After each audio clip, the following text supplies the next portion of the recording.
Hello friends, बहुत बहुत स्वागत है आपका एबीसी एकेडमी पर। फ्रेंड्स, आज आप एनसीईआरटी का ज्योग्राफी चैप्टर 5 देखने जा रहे हो। चैप्टर का नाम है पृथ्वी के प्रमुख परिमंडल, जिसमें कि आपको भूमंडल, वायुमंडल, जलमंडल, महाद्वीप, महासागर के बारे में जानने को मिलेगा। फ्रेंड्स, आज का ये वीडियो 2 पार्ट में आने वाला है। एक पार्ट अभी आप देख रहे हो और इसका एक दूसरा पार्ट आएगा, क्योंकि इसमें बहुत सारी बातें मुझे बतानी है। अगर एक वीडियो में बताऊंगा तो शायद वो 1 घंटे से ज़्यादा का हो जाएगा और जैसे शायद आप नहीं देख पाओगे सही से, आपको बोरिंग फील होगा। इसीलिए मैं इसे 2 पार्ट में ला रहा हूँ। काफ़ी इंटरेस्टिंग वीडियो होने वाला है आज का। मैंने आपको पहले भी बताया था, अभी भी बता रहा हूँ। आप अगर मेरे वीडियो को देख रहे हो तो आपको एक पेन और एक पेपर लेकर ज़रूर बैठना चाहिए, क्योंकि एनसीईआरटी के बुक में जो भी दिया हुआ है उससे मैं थोड़ा सा ज़्यादा आपको बताने वाला हूँ। ठीक है, आपको उस पॉइंट को नोट करना चाहिए, ताकि आगे का जब स्पेशल वीडियो आएगा तो आपको उस वक्त समझने में आसानी होगी और आपको बहुत कुछ पहले से पता होगा। ठीक है, आज का यह वीडियो क्लास 6 का है, इसीलिए मैं क्लास 6 के जैसा ही बताने वाला हूँ। बहुत बेसिक बताने वाला हूँ, ज़्यादा इसमें ज़्यादा बातों को इंक्लूड नहीं किया जाएगा। मैंने देखा है बहुत सारे वीडियो में आपको इतना सारा बात घुमा घुमा के बताया जाएगा कि आप बोरिंग फील करने लगोगे। तो इसमें पॉइंट टू पॉइंट बात की जाएगी। ठीक है, और मैं आपको कुछ ना कुछ एक्स्ट्रा बात बताऊंगा। पता है फ्रेंड्स, आपको एनसीईआरटी जो है क्लास 6 से लेके 8 तक का, खास करके अगर सोशल साइंस का आप बुक पढ़ रहे हो तो आप ज़रूर सीटेट, यूपीटेट या फिर किसी भी राज्य का टीचर के लिए जो एग्ज़ाम होता है उसके लिए ही आप पढ़ाई कर रहे हो। उसके लिए आपको एनसीईआरटी का बुक पढ़ना ही पड़ेगा, आपका बेस बनेगा। अगर आप टीचर बनोगे तो आपको पढ़ाना पड़ेगा किसी न किसी स्टूडेंट को। इसीलिए आइए स्टार्ट, आज का वीडियो देखिए और बताइएगा वीडियो आपको कैसा लगता है। ठीक है, देखिए सबसे पहले कहता है पृथ्वी के प्रमुख परिमंडल के बारे में। ठीक है, देखिए जैसा कि आप पहले अध्याय में पढ़ चुके हैं कि पृथ्वी एकमात्र ऐसा ग्रह है जहां जीवन है। मानव यहाँ जीवित रह सकता है क्योंकि जीवन के लिए आवश्यक तत्व भूमि, जल तथा हवा पृथ्वी पर मौजूद है। ठीक है, पृथ्वी की सतह ऐसी है जिसमें पर्यावरण के 3 महत्वपूर्ण घटक आपस में मिलते हैं तथा एक दूसरे को प्रभावित करते हैं। पृथ्वी का ठोस भाग जिस पर हम रहते हैं उसे भूमंडल कहा जाता है। क्या कहते हैं उसे? भूमंडल कहता है। आइए अब मैं इनके बारे में थोड़ा सा आपको अभी बताते चलता हूँ। देखिए, कहता है पृथ्वी का जो संपूर्ण बाह्य परत होता है जिस पर महाद्वीप और महासागर है, उसे ही क्या कहते हैं? भूमंडल कहिए, स्थल मंडल कहिए, उसे ही कहा जाता है। ठीक है, पृथ्वी पर 29% भाग जो है उस पर ही हम लोग बसे हुए हैं। ठीक है, और 71% जो भाग है उस पर जल है। मैं पूरा पृथ्वी का बात कर रहा हूँ। ठीक है, अगर उसे अनुपात में देखिएगा तो 7:3 है, मतलब 7 अनुपात, यानी कि 70% जो है पानी और 3 यानी 30% जो है आपका स्थल मंडल है। ठीक है, देखिए उसके बाद पृथ्वी का जो उत्तरी गोलार्ध है, मैंने बताया था ना उत्तरी और दक्षिणी गोलार्ध। पृथ्वी का जो उत्तरी गोलार्ध है, यानी ऊपर वाला एरिया के बारे में बता रहा हूँ अभी। उत्तरी गोलार्ध पर 61% और दक्षिणी गोलार्ध यानी नीचे वाले एरिया के बारे में बता रहा हूँ। इस वाले एरिया में 81% जो क्षेत्र है वह जल से भरा हुआ है। ठीक है, यानी नीचे वाले क्षेत्र में ज़्यादा जल है, ऊपर वाले में कम है। इसका मतलब आप समझ सकते हैं कि उत्तरी गोलार्ध में ज़्यादा लोग रहते हैं, उत्तरी गोलार्ध में ही बहुत सारा देश बसा हुआ है और नीचे वाले गोलार्ध में बहुत कम देश बसा हुआ है। ठीक है फ्रेंड्स, देखिए मैं आगे बता रहा हूं आपको।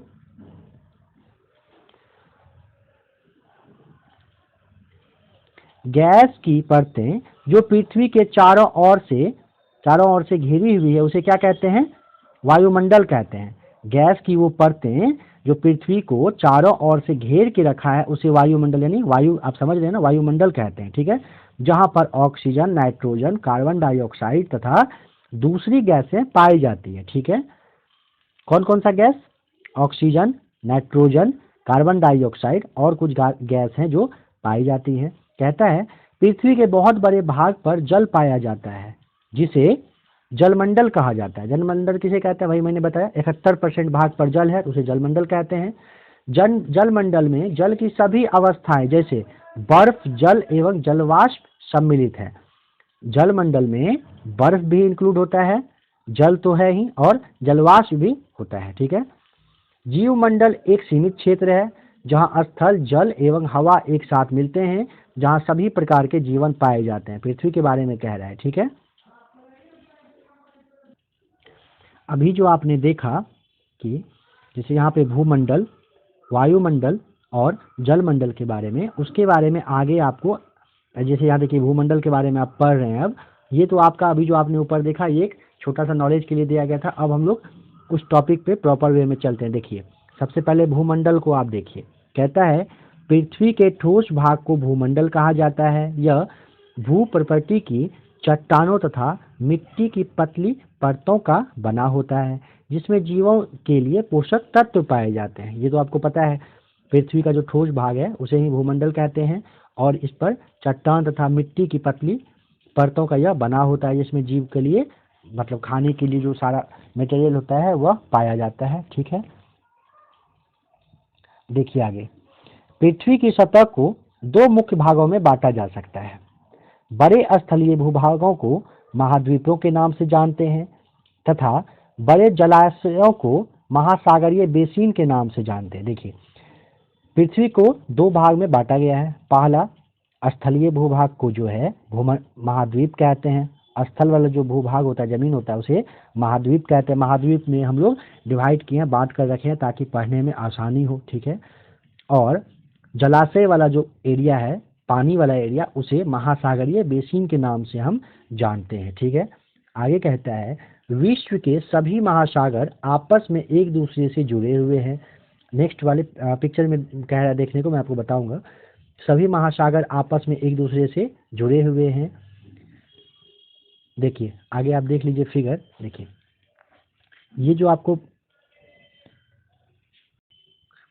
नीला वाला ये पानी, ये क्षेत्र दिख रहा है, यह सारा क्या है? महासागर है। ठीक है। सारा ये क्या है?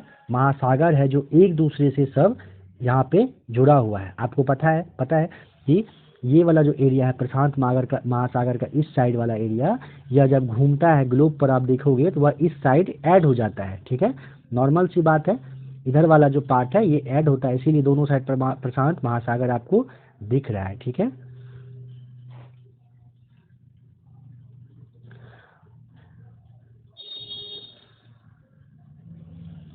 देखिए कहता है समुद्रीय जल का तल सभी जगह समान होता है।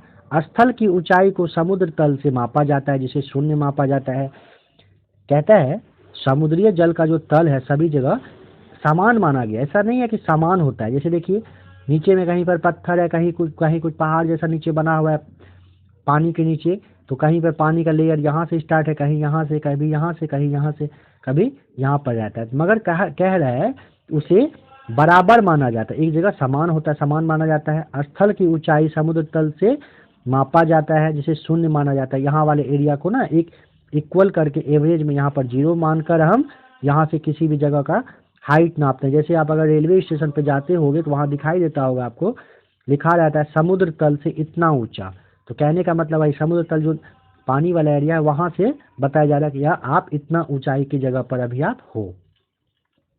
देखिए कहता है विश्व का सबसे ऊंचा शिखर माउंट एवरेस्ट समुद्र तल से, फ्रेंड्स ये अभी 2 मीटर ऐड हो गया है इसमें, 8,850 मीटर ऊंचा है। कितना है? 8,850 मीटर। कहाँ से? समुद्र वाले एरिया, समुद्री तल जो है वहाँ से 8,850 मीटर ऊंचा है। विश्व का सबसे गहरा भाग प्रशांत महासागर का मैरियाना गर्त है, जिसकी गहराई 11,022 मीटर है। विश्व का सबसे गहरा भाग कौन सा है? प्रशांत महासागर। उसका प्रशांत महासागर का जो सबसे गहरा वाला गर्त है, जगह है, उसे मैरियाना गर्त नाम दिया गया है। ठीक है। कहता है क्या आपने कभी कल्पना की है कि समुद्र की गहराई पृथ्वी के सबसे ऊंचे भाग से इतनी अधिक भी हो सकती है? ठीक है।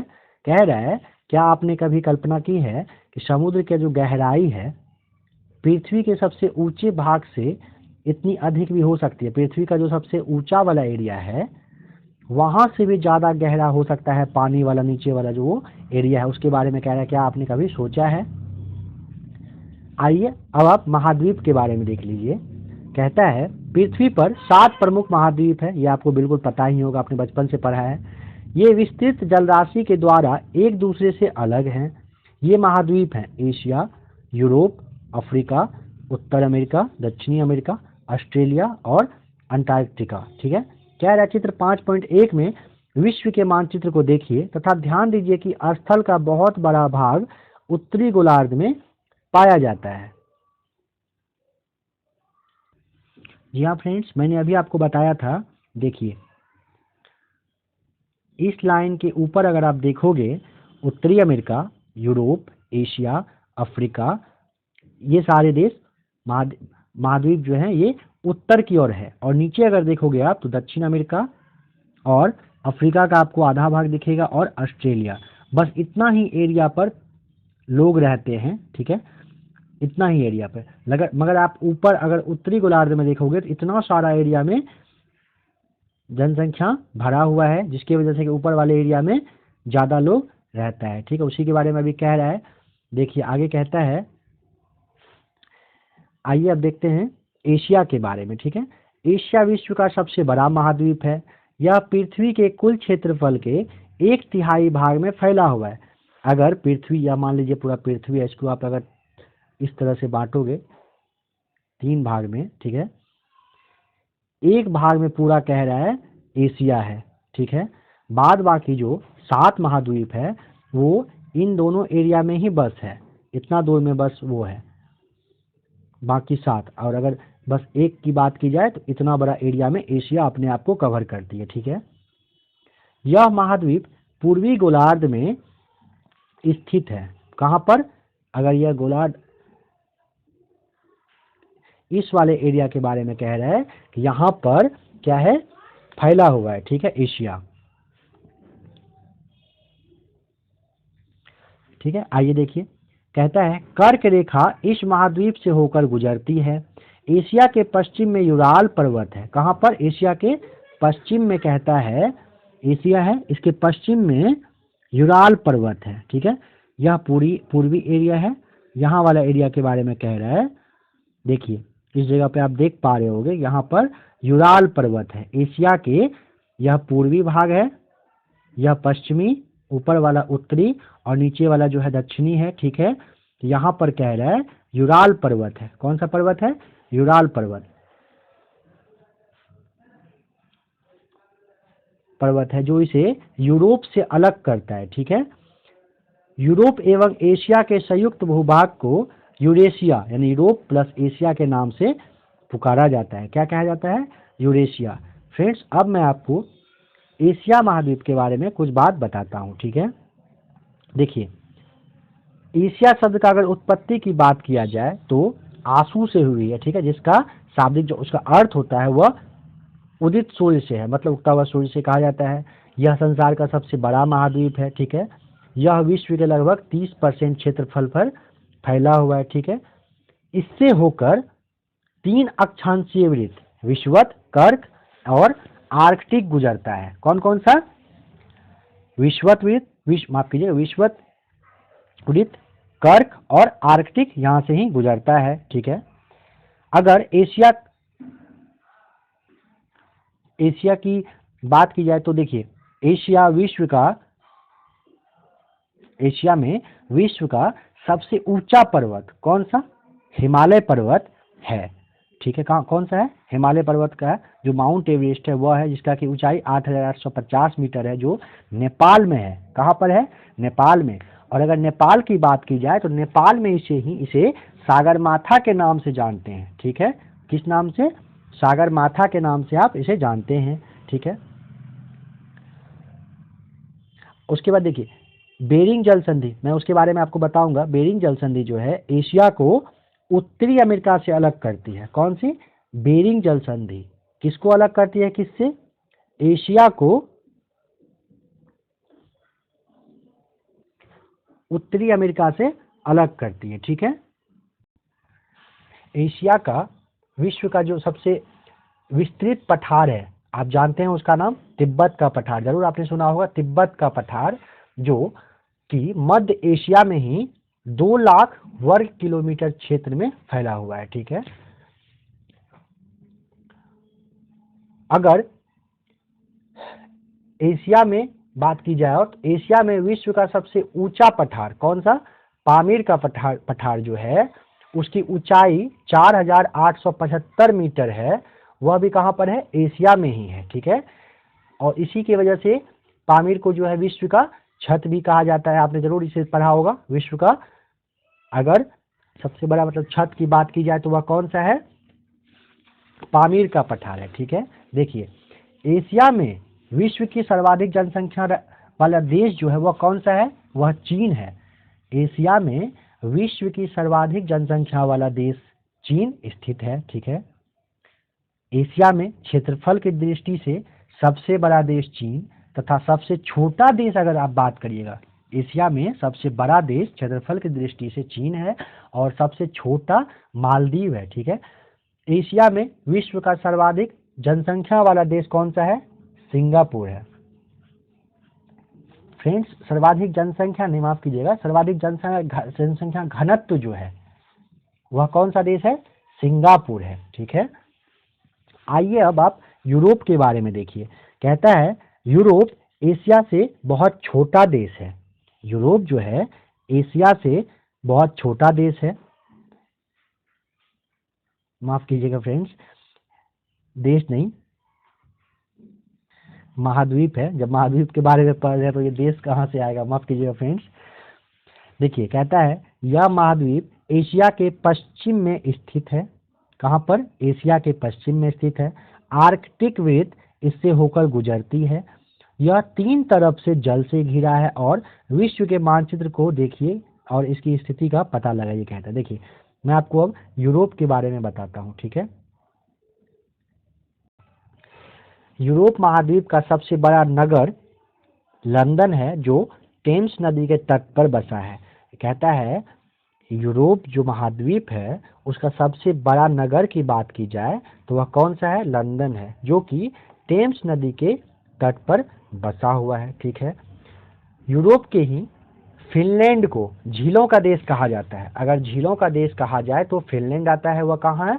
यूरोप का है। ठीक है, उसके बाद आप जान लीजिए कि यूरोप के बारे में आपको बहुत कुछ और भी पढ़ना है। मैं अभी उसके बारे में नहीं बता रहा हूँ, नहीं तो पता चलेगा कि आपको काफ़ी बोरिंग फील होने लगेगा। ठीक है, आइए अब आप अफ्रीका के बारे में देख लीजिए। देखिए अफ्रीका एशिया के बाद विश्व का दूसरा सबसे बड़ा महाद्वीप है। अफ्रीका एशिया के बाद विश्व का दूसरा सबसे बड़ा महाद्वीप है। कौन सा? अफ्रीका। ठीक है, विषुवत या 0 डिग्री अक्षांश इस महाद्वीप के लगभग मध्य भाग से होकर गुजरती है। ठीक है, आइए मैं आपको दिखाता हूँ फिगर में।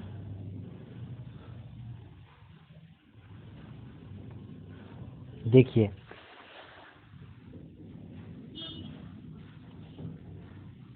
मैं इसे तो साफ कर दे रहा हूँ ताकि आपको फिगर अच्छे से पता चले।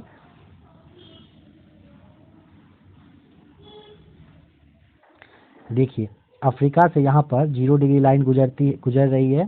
ठीक है, यहाँ से कर्क रेखा गुजरती है और यहाँ से मकर रेखा गुजरती है। तो अफ्रीका से तीनों रेखा गुजरती है। ठीक है, इसके बारे में अभी आप पढ़ने वाले हैं। देखिए अफ्रीका का बहुत बड़ा भाग उत्तरी गोलार्ध में स्थित है। कहता है आप पाएंगे कि अगर फिगर को देखोगे तो आप पाएंगे कि यह ऐसा महाद्वीप है जिससे होकर कर्क, विषुवत तथा मकर तीनों रेखाएं गुजरती है। ठीक है, कहता है सहारा का रेगिस्तान विश्व का सबसे बड़ा गर्म रेगिस्तान है जो कि अफ्रीका में ही कहाँ स्थित है। यह महाद्वीप चारों तरफ से समुद्रों एवं महासागरों से घिरा है। ठीक है, कहता है फिगर में विश्व के मानचित्र को देखिए, आप देखेंगे कि विश्व की सबसे लंबी नदी नील, विश्व की सबसे लंबी नदी कौन सी है? नील नदी है, जो अफ्रीका से होकर गुजरती है। ठीक है, अब मैं आपको अफ्रीका के बारे में कुछ बता रहा हूँ, आप ध्यान से सुनिएगा। देखिए सबसे पहले मैंने बताया अफ्रीका एकमात्र महाद्वीप है जिससे होकर विषुवत, कर्कवृत्त और मकरवृत्त गुजरता है। ठीक है, अफ्रीका का सबसे बड़ा झील विक्टोरिया से होकर विषुवत रेखा से होकर ही गुजरती है। अफ्रीका की सबसे जो बड़ी झील है विक्टोरिया से होकर विषुवत रेखा से ही गुजरती है और इससे विश्व की सबसे लंबी नदी नील नदी जो है निकलती है। ठीक है, उसके बाद अफ्रीका की कांगो नदी, मैंने आपको पहले की क्लास में बताया था, अफ्रीका की कांगो नदी विषुवत रेखा को और लिम्पोपो नदी मकर रेखा को कितने बार काटती है फ्रेंड्स? आप कमेंट में बताइएगा कितने बार काटते, 1 बार, 2 बार या 3 बार। ठीक है, कहता है अफ्रीका का ही ट्रांसवाल क्षेत्र जेबरा और जिराफ जानवरों के लिए विश्वविख्यात है, काफी फेमस जगह है। कौन सा? अफ्रीका का ट्रांसवाल क्षेत्र, जो कि जेबरा और जिराफ के लिए काफी फेमस है। अफ्रीका के उष्ण घास का जो मैदान है सवाना और शीतोष्ण घास के मैदान वेल्ड कहलाते हैं। अफ्रीका का उष्ण घास का जो मैदान है जो कि सवाना और शीतोष्ण घास का जो मैदान है उसे वेल्ड कहते हैं। क्या कहते हैं? वेल्ड कहते हैं। अफ्रीका में गोल्ड कोस्ट के नाम से जाने वाला जो देश है वह कौन सा है? घाना है। अफ्रीका में सीसल नामक पौधा से ही जूट होती है, जूट का खेती होता है, जूट पैदा होता है। ठीक है, अफ्रीका को अंध महाद्वीप भी कहते हैं। आपने जरूर पढ़ा होगा अफ्रीका को अंध महाद्वीप कहते हैं। क्यों कहते हैं वो मैं आपको बता रहा हूँ, क्योंकि देखिए वहाँ पर आर्थिक स्थिति से, सामाजिक कहिए, औद्योगिक कहिए या फिर शिक्षा कहिए या फिर सांस्कृतिक कहिए, सारे क्षेत्र में यह काफी पिछड़ा हुआ है, इसी की वजह से उसे अंध महाद्वीप कहा जाता है। आइए अब हम देखते हैं उत्तरी अमेरिका को। ठीक है, उत्तरी अमेरिका विश्व का तीसरा सबसे बड़ा महाद्वीप है। यह दक्षिण अमेरिका से एक संकरे स्थल से जुड़ा हुआ है जिसे पनामा जल संधि कहा जाता है। यह महाद्वीप पूरी तरह से उत्तरी एवं पश्चिमी गोलार्ध में स्थित है। कहाँ पर? यह जो महाद्वीप है उत्तरी और पश्चिमी गोलार्ध में स्थित है। ठीक है फ्रेंड्स, मैंने आपको पीछे वाले क्लास में बताया था कि अगर उत्तरी और पश्चिमी की बात की जाए तो वह कौन सा जगह होगा, किस तरह का वहां पे फिगर बनेगा। तो मैं आपको एक फिगर बना के दिखा रहा हूँ। इस तरह से यह पूर्वी एरिया है, पश्चिमी, उत्तरी, दक्षिणी। यहाँ पे कह रहा है कि उत्तर पश्चिम, यह पूर्व, पश्चिम, उत्तर, यह हुआ उत्तर और यह हुआ पश्चिम। कह रहा है कि इन दोनों के अगर बीच में है तो इस वाले एरिया में आपका कौन सा होगा? उत्तरी अमेरिका है। ठीक है, उसी के बारे में कह रहा है। कहता है यह महाद्वीप 3 महासागरों से घिरा है, प्रशांत महासागर, अटलांटिक महासागर और आर्कटिक महासागर से यह घिरा हुआ है। ठीक है, आपको इस बात का ध्यान रखना है, यह 3 महासागर से घिरा हुआ है। ठीक है, आइए अब आगे देखते हैं दक्षिणी अमेरिका। मैं आपको इसके बारे में बता दूं कि उत्तरी अमेरिका जो विश्व का तीसरा सबसे बड़ा महाद्वीप है, अगर उसका क्षेत्रफल का आप बात करोगे तो उसका जो क्षेत्रफल है 2,42,55,000 वर्ग किलोमीटर में यह फैला हुआ है। ठीक है, उसके बाद आप देखिए पनामा नहर जो है उत्तरी अमेरिका और दक्षिणी अमेरिका को जोड़ती है, जिससे अंध तथा प्रशांत महासागरों के बीच जहाज़ों का जो यातायात होता है वो आसानी से हो पाता है। ठीक है, उसके बाद उत्तरी अमेरिका का ही शीतोष्ण जो घास का मैदान है उसे प्रेरी कहा जाता है। यह आपका बहुत ज़्यादा इंपॉर्टेंट पॉइंट है। प्रेरी जो क्षेत्र मैदान कहलाता है वह उत्तरी अमेरिका के शीतोष्ण घास वाले मैदान को ही कहते हैं। ठीक है, उसके बाद अगर मक्का की बात की जाए तो संयुक्त राज्य अमेरिका जो है विश्व का सर्वाधिक मक्का उत्पादन करने वाला देश है। ठीक है, उसके बाद उत्तरी अमेरिका का जो न्यूयॉर्क सिटी में ग्रांड सेंट्रल टर्मिनल जो है वह विश्व का सबसे बड़ा स्टेशन है। ठीक है, वह सबसे बड़ा स्टेशन है। उसके बाद विश्व का जो काफ़ी फेमस मक्का मंडी है वह संयुक्त राज्य अमेरिका के ही सेंट लुइस नगर में स्थित है। ठीक है, तो आपने देखा अभी उत्तरी अमेरिका के बारे में। अब मैं आपको दक्षिणी अमेरिका के बारे में बता रहा हूँ। देखिए दक्षिणी अमेरिका का अधिकांश भाग दक्षिणी गोलार्ध में स्थित है। ठीक है, इसके पूर्व एवं पश्चिम में कौन से 2 महासागर स्थित हैं? पूर्व और पश्चिम का बात कर रहा है। आइए मैं आपको दिखाऊं फिगर में, आप बताइए। देखिए दक्षिणी अमेरिका यहाँ पर है। अगर इसके पूर्व में कहा जाए अटलांटिक महासागर है और पश्चिम में कहा जाए तो प्रशांत महासागर है। ठीक है, आइए आगे देखते हैं। ठीक है, कहता है विश्व की सबसे लंबी पर्वत श्रृंखला एंडीज इसके उत्तर से दक्षिण की ओर फैली हुई है। ठीक है, दक्षिण अमेरिका में विश्व की सबसे बड़ी नदी कौन सी है? अमेजन नदी बहती है। कहाँ पर? दक्षिण अमेरिका में। ठीक है, अब मैं आपको दक्षिणी अमेरिका के बारे में कुछ बात बता रहा हूँ। देखिए, सबसे पहले तो आपको ध्यान रखना है कि दक्षिणी अमेरिका का जो अधिकांश विस्तार जो क्षेत्र है वह दक्षिणी गोलार्ध में है। ठीक है, यह विश्व का चौथा सबसे बड़ा महाद्वीप है। अगर इसका क्षेत्रफल की बात की जाए तो 1,77,98,500 वर्ग किलोमीटर में यह फैला हुआ है। ठीक है, भूमध्य रेखा पर स्थित दक्षिण अमेरिका के देश की बात की जाए तो वह इक्वाडोर, कोलंबिया और ब्राजील है। ठीक है, देखिए, दक्षिणी अमेरिका के वर्षा वन का जो स्थानीय नाम होता है वह सेल्वास है। क्या है? सेल्वास है। ठीक है, और दक्षिणी अमेरिका में पाया जाता है एक पक्षी जिसका नाम है कैंडोर। वह जो है कैंडोर जो है विश्व का सबसे बड़ा शिकारी पक्षी होता है। कौन सा? कैंडोर। और एक पक्षी है जो नहीं उड़ सकता है, उसका नाम है रिया। रिया नहीं उड़ सकने वाला एक पक्षी है। ठीक है, दक्षिण अमेरिका में ही ब्राजील है जो सर्वाधिक मैग्नीज उत्पादन करता है। ठीक है, अभी आपने देखा दक्षिण अमेरिका को। देखिए, यहाँ पर कहता है फ्रेंड्स, इस पॉइंट को मैं बताऊंगा नेक्स्ट वीडियो में। ठीक है, अभी हम लोग जो देख रहे हैं पहले उस चीज को देख लेते हैं अच्छे से। आइए देखते हैं अब ऑस्ट्रेलिया के बारे में। कहता है ऑस्ट्रेलिया विश्व का सबसे छोटा महाद्वीप है जो कि पूरी तरह से दक्षिणी गोलार्ध में स्थित है। कहाँ पर? दक्षिणी गोलार्ध में स्थित है। फ्रेंड्स, आपका तो ये कॉन्सेप्ट क्लियर हो गया होगा पूर्वी, पश्चिमी, उत्तरी गोलार्ध के बारे में। ठीक है, दक्षिणी गोलार्ध के बारे में कहता है यह चारों तरफ से महासागरों तथा समुद्रों से घिरा है। इसे द्वीपीय महाद्वीप भी कहा जाता है। ठीक है, किसे? ऑस्ट्रेलिया को। अब ऑस्ट्रेलिया के बारे में मैं एक दो बात आपको बताता हूँ। देखिए, न्यूजीलैंड और ऑस्ट्रेलिया का जो खोज है ओवेल तस्मान ने 1642 और 1644 ईस्वी में किया था। ठीक है, किसने? न्यूजीलैंड और ऑस्ट्रेलिया का खोज ओवेल तस्मान ने किया था 1642 और 1644 ईस्वी में। 1768 ईस्वी में इंग्लैंड से कैप्टन कुक नाम के एक आदमी पहली बार ऑस्ट्रेलिया गए थे। ठीक है, और कह सकते हैं आप उसे ही ऑस्ट्रेलिया के खोजकर्ता के रूप में जाना जाता है। किसे? कैप्टन कुक को ऑस्ट्रेलिया का उन्होंने खोज किया था। ठीक है, अगर इस महाद्वीप में देश की बात की जाए तो 22 देश इस महाद्वीप में है। कितना? 22।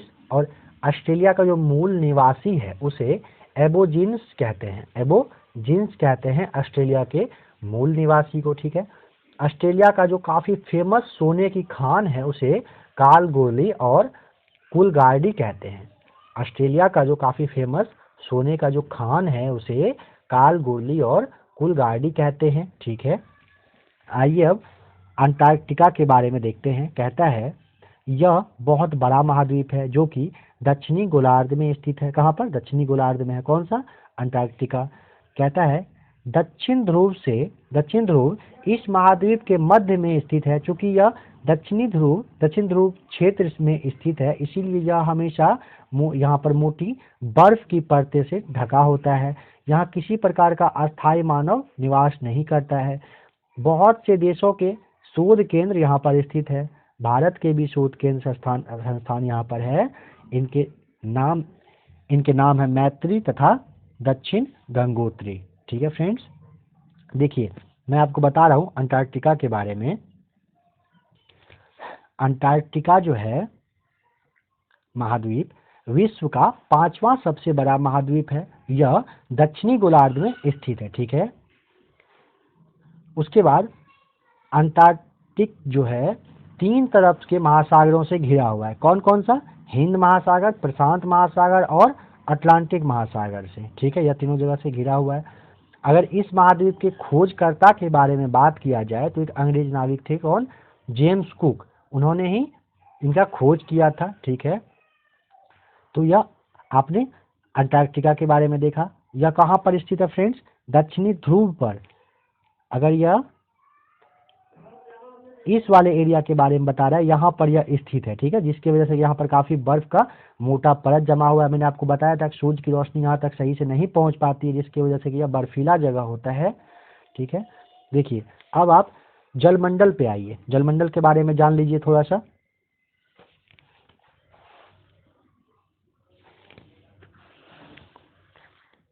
देखिए फ्रेंड्स, पृथ्वी को नीला ग्रह कहा जाता है। क्यों? क्योंकि पृथ्वी का 71% भाग जल तथा 29% भाग स्थल है। जलमंडल में जल के सभी रूप उपस्थित हैं। इसमें महासागर एवं नदियां, झीलें, हिम नदियां, भूमिगत जल तथा वायुमंडल की जलवाष्प सभी सम्मिलित होती है। पृथ्वी पर पाए जाने वाले जल का 97% से अधिक भाग जो है महासागर में पाया जाता है, और वह इतना ज़्यादा खारा होता है, मतलब नमकीन होता है कि यह मानव के उपयोग में नहीं आ सकता है, ठीक है। शेष जो जल है उसका बहुत बड़ा भाग बर्फ की परतों और हिमनदियों तथा भूमिगत जल के रूप में पाया जाता है। जल का कहता है बहुत कम भाग ही है जो जिसमें कि नमक नहीं होती है, और लवण जल के रूप में होता है जो आदमी के मनुष्य के इस्तेमाल में आता है। यही कारण है कि नीले ग्रह में रहने के बावजूद हम पानी की कमी को महसूस करते हैं, ठीक है। देखिए जलमंडल के बारे में आप जानिए। पृथ्वी पर लगभग 71% भाग जो है वह जलमंडल है, ठीक है, जिसमें कि मैंने आपको पहले भी बताया था उत्तरी गोलार्ध का लगभग 61%। कितना? लगभग 61%। रुकिए मैं आपको छोटा सा फिगर बना के दिखा रहा हूँ। ये ऊपर वाले एरिया के बारे में बात किया जा रहा है, ठीक है, उत्तरी भाग के बारे में लगभग 60%। और अगर दक्षिणी भाग नीचे वाला का बात किया जाए तो यहाँ पर लगभग 81% महासागर का जो मतलब एरिया है, ठीक है, महासागर का एरिया है, ठीक है। उसके बाद देखिए आप, उसके बाद महासागर किसे कहते हैं मैं आपको बता रहा हूँ। जल का जो काफी बड़ा एरिया होता है जिसका कोई और छोर नहीं होता है। हाँ, जलमंडल का वह एरिया जिसका कि कोई और छोर नहीं होता है उसे ही हम क्या कहते हैं? महासागर कहते हैं, ठीक है। सबसे बड़ा महासागर कौन सा है? प्रशांत महासागर है, ठीक है। अब अगर समुद्र का बात किया जाए, समुद्र जो है वह एरिया होता है जो 3 तरफ से जल से घिरा होता है, और एक एरिया उसका महासागर से जाकर मिल जाता है, उसे ही हम समुद्र कहते हैं, ठीक है। तो फ्रेंड्स अभी आपने जलमंडल तक देखा, इसके बाद आप जलमंडल के बाद अब महासागर, वायुमंडल और जीवमंडल के बारे में पढ़ोगे। मैं इस वीडियो को यहीं पर लास्ट कर रहा हूँ क्योंकि काफ़ी ज़्यादा बड़ा वीडियो हो जाएगा, और उन तीनों टॉपिक को बताने के बाद और भी कुछ इंपॉर्टेंट पॉइंट्स मैं बताऊंगा, ठीक है फ्रेंड्स।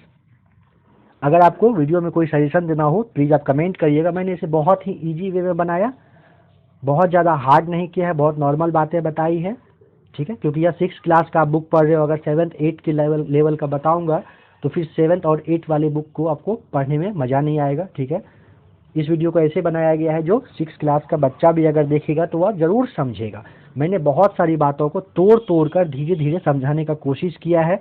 बहुत सारे टीचर हैं जो बहुत अच्छा बताए हैं यूट्यूब पर, ऐसा नहीं है कि मैं किसी का बुराई कर रहा हूँ, मगर काफ़ी लेवल उनका हाई रहता है, इसीलिए मैंने बहुत बेसिक से तोड़ तोड़ कर बताने का कोशिश किया है, ठीक है फ्रेंड्स। आप वीडियो देखकर आपको कैसा लगा आप प्लीज़ कमेंट करिएगा। वीडियो देखने के लिए आपका बहुत बहुत थैंक्स।